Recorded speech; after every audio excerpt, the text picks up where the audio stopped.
welcome back to the channel. So today we are, after some many failures of trying to duck hunt, get a duck video out, and or just a waterfowl video out, we're taking a break from it, and we've made our way out to a couple properties today that got a lot of beaver sign, and so we're gonna start putting a short trap line together here.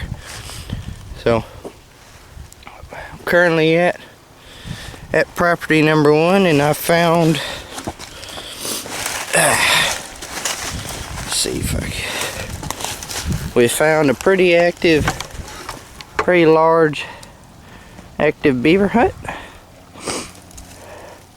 Goes all the way from up there out to the water. So I'm gonna see if I can't get this one set up and whatnot. Just have to see how this goes. Alright, so I'm gonna try, as I'm doing this, I'm gonna try to fill y'all in on how I do things. This might be different from how other people set their stuff, but this is how I do it. I'm just gonna put that out there. So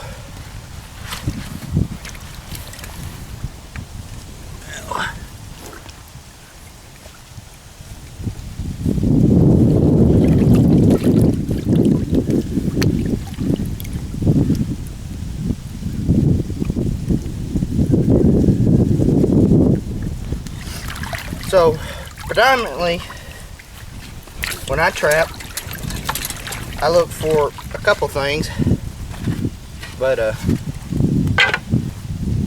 like I said, this is how I do it. If you do it a different way, by all means. But this is just how I go about it and how I do my traps.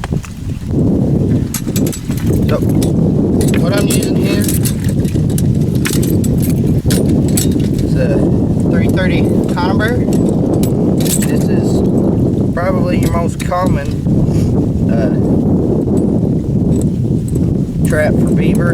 It is really, honestly, it is the beaver trap. But if you're trapping an area that's got maybe some smaller beaver, maybe large muskrats, or heck, even if you end up in an area with some otters in it, you might want to go for a 220 instead. I mean, I've caught beaver on 220s. I've caught muskrat on a 220. It's literally, it literally just all comes down to your preference. That's about what it boils down to. Now,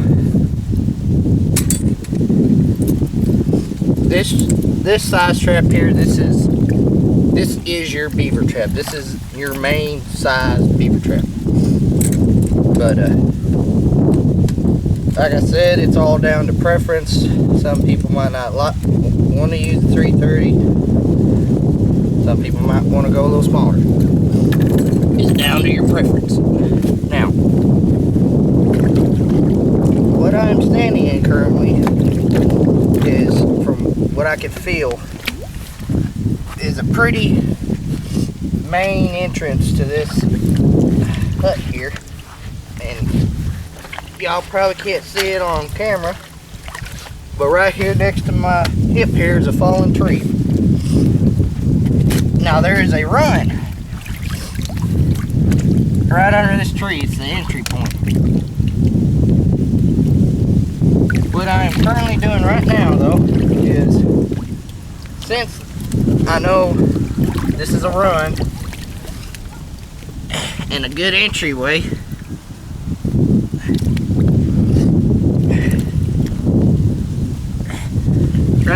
currently, I'm damming up. Pretty much I'm damming up one side of the log. So that when this beaver come back home and he goes to get in his little hut, he's gonna come swimming up under this, and he's gonna realize he can't get back under it. So I'm trying to hopefully corral him to one side of the log.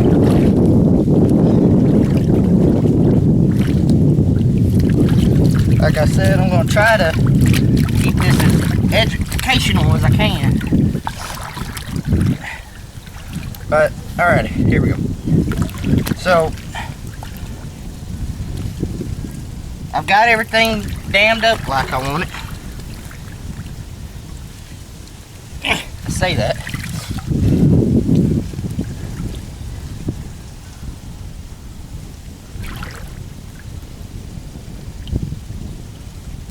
Let's see. You can't go out that way. You can go out right here. Alright. Now, again, this is how I do these things. When you set on a hut, you are pretty well guaranteed. Let's say pretty well. You're not 100%. You're almost pretty well guaranteed to catch it. I mean, it's a gimme set. When you start trapping huts, it's a gimme. Because you're not with trapping a trail or a run. There's just different variations you can go about this. But again, trapping a hut is probably the easiest way, not to guarantee a catch, but the highest likelihood of a catch. You're probably going to get it on a run. I mean, you're basically making it where the beaver can't get out, or there's nowhere for him to get out at.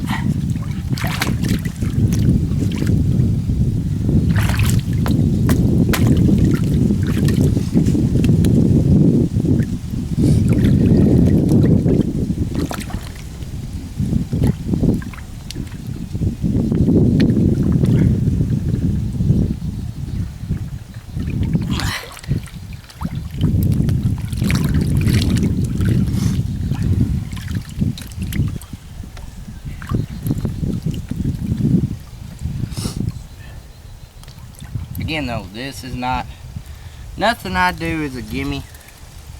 I guess, in a sense, like I said, if you trap this way, you trap huts, you're more likely to get a catch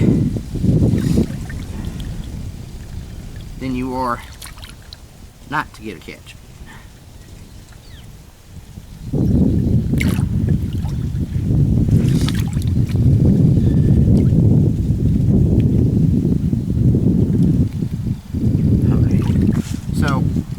Got him dammed up in here.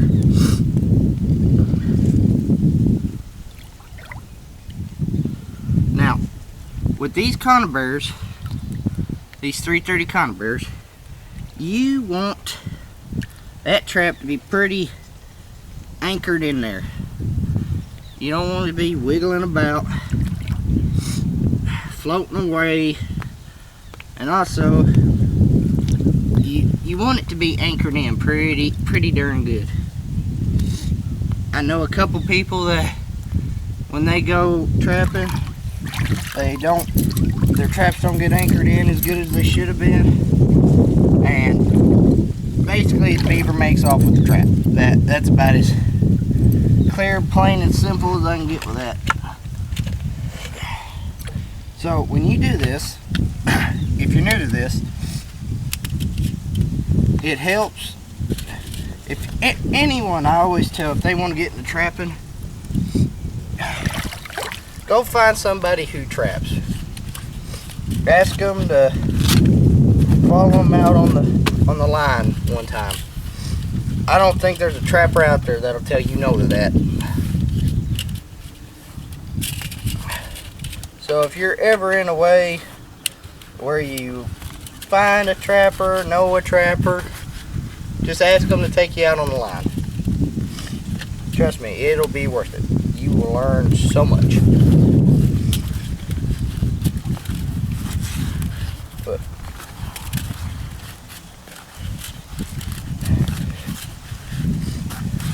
this might be boring, but I'm trying to get this done and get to the point as quickly as I can. Alright, so what I just did was I cut I cut a long enough piece of wire so that I can anchor my chain around this tree I got down here.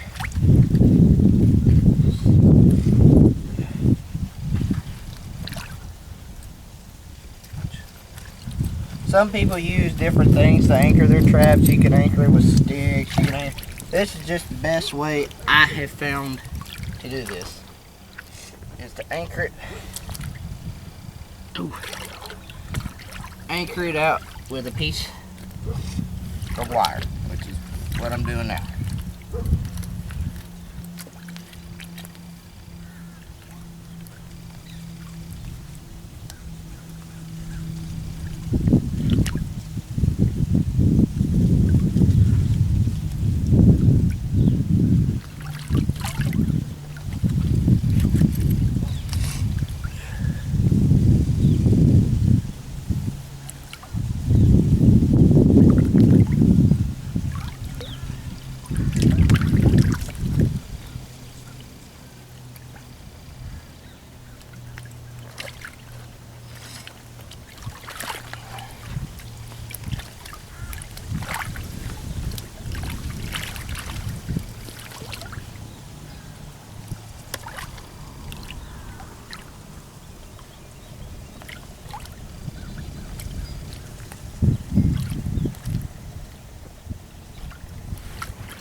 Alright, there we go. So, my trap is anchored. Now, when you go to do...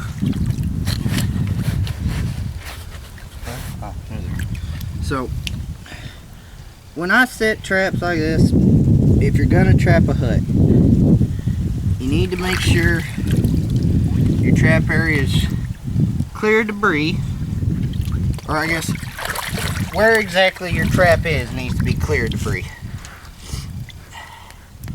Now, sometimes, like in my case right now, this trap is not exactly anchored to the standards at which I like it to be. So,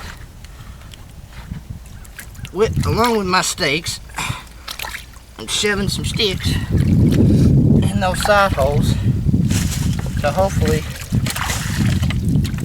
keep everything in line, and where if he swims through it, he ain't just gonna knock it off and you won't ever see him again. But also, good thing about a beaver hut, plenty of sticks you can use, because he's done all the work for you. He's basically caught himself.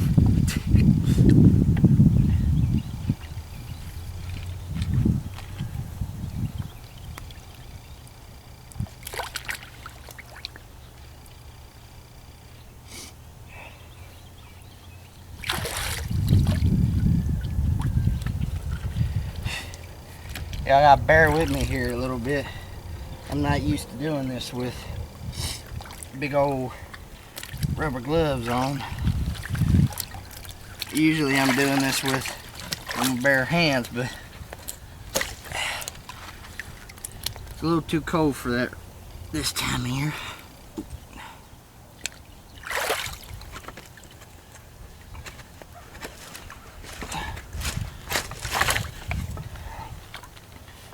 Just a little bit. Water's just a little bit too cold. Alright.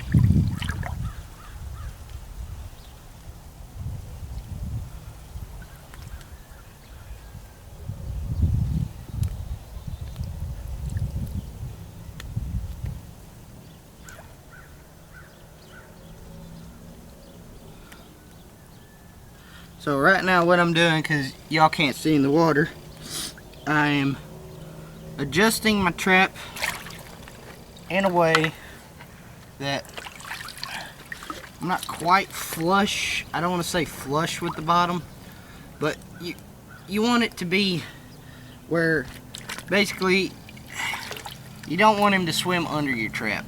You want him to have to go right through it. That's all I'm doing. I'm getting all my sticks in place where if this beaver decides to come out this hole, he's going to have to go through this trap.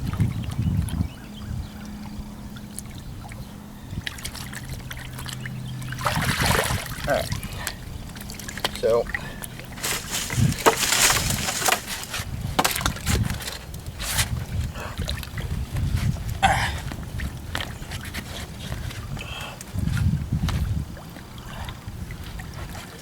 also, real quick, this stick right here I just put in my opinion, that is probably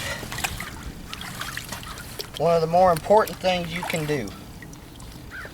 It's not camouflage, it's none of that.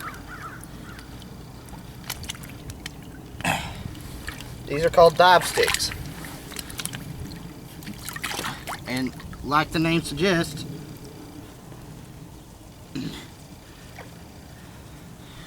basically making it where this beaver, if he wants to come through here, he's quite literally going to have to dive. You're forcing him to go underwater. That's all it is.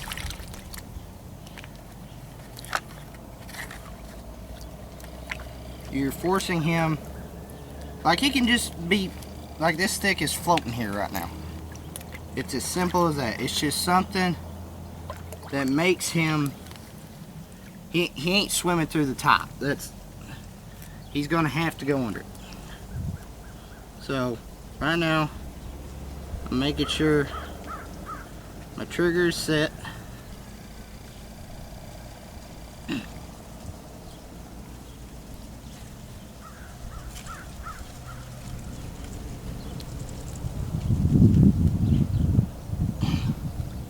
Well, I can't get my safeties off.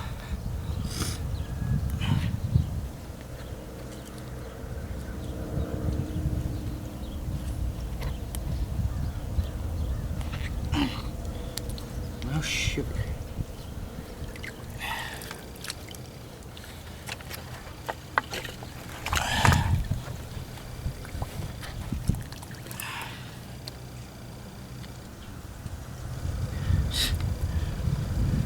Well,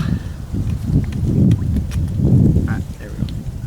So, also, real quick, while I'm doing this, I didn't think about talking about this, but I'm going to now. So, any body gripping trap comes with, on your spring sides, or on your springs of your trap, there is, alright, so that one's ready. There is 2 sets of clips that just fold over. Those are like latch safeties. That's all they are. They hold your springs tight while you're messing with your trap. I preach this because this accidentally happened to me, and if it wasn't for the fact of where I was, it might have been catastrophic. But when you set your trap, make sure your safety latches are on. Make sure they're flopped over the springs. If not, when you're up in this water and me walk around murkying it up, when you're sitting there messing with your water, accidentally, you might hit your spring or you might hit your trigger. In that case, if your hands or your fingers are in that trap, they're coming off. They will shatter your hands. That's how powerful these traps are. If you are not careful and you get your hand in the wrong spot, you will shatter it in these traps. So, safety rule, always make darn sure that your safety latches are in place. Well, so this set's done. I gotta look around here. I might put one more in. If not, we'll head on out to another property, and maybe I'll get to show you maybe a couple different variations of this trap setup. So I'll look around here. I might set one more, and then we'll get on out of here and head on off to the next property. Alright guys, so ended up setting the second trap. Probably wasn't going to, but it looks like there's a second entryway over here being used a little bit. So this is what we got. I got another 330 conibear right there on that entrance, and then right there was the first one that we did that I showed y'all. I feel good about them both, so feel a little bit better about this one than I do that one, just because this hole looks like it's getting used a little bit more. There's plenty of sign around, and so we'll just have to see how it goes. So well, I'm gonna head on out to the next property. We'll see if we can get a good number set over there. As far as time for today, I'm not sure how many traps I'll be able to get set. So let's have to play it out and see.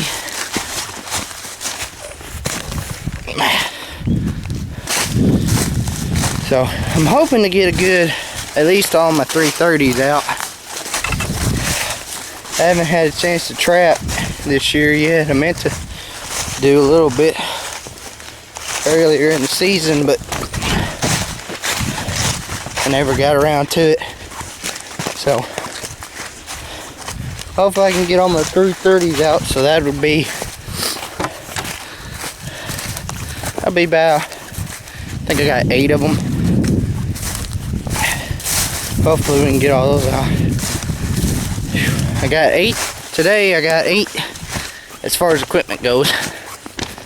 I got 8 330s. Oh, here come some honking honkers.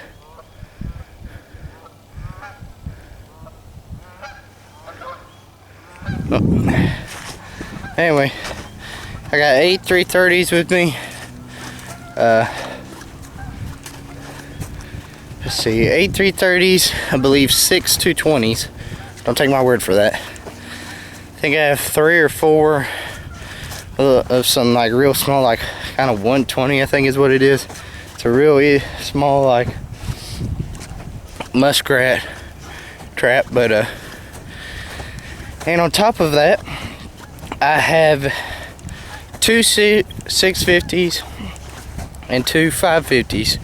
For maybe I can get some what I call a sinker set in, and maybe I can show you how I do one of those as well. But alright, get back to the truck and we'll head on over to the next property and we'll see how it goes over there.